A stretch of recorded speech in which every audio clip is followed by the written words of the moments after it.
Hello guys, आज मेरी mummy ने मुझे गिफ्ट दी है। हेलो गाइस, आज मेरी मम्मी ने मुझे गिफ्ट दिया है, वो भी ये है।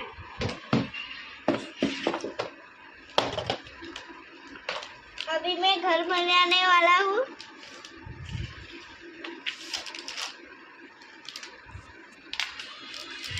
फिर मैंने ये खोला, फिर मैंने ये दरवाजा लिया, फिर मैंने इसको सेट करके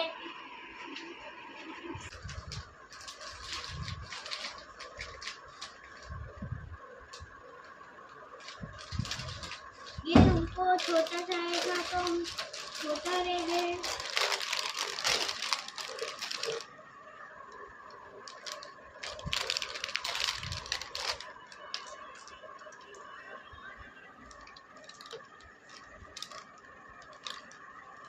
देखो भाई साहब, देखो मैंने घर बनाया है, पवन चक्की बनाया है, हेलीकॉप्टर बनाया है, बिल्डिंग बनाई है, ये मिनिस्टर है, ये मिनिस्टर है। અને फिर आयो चैनल में मिलते, लाइक कर देना।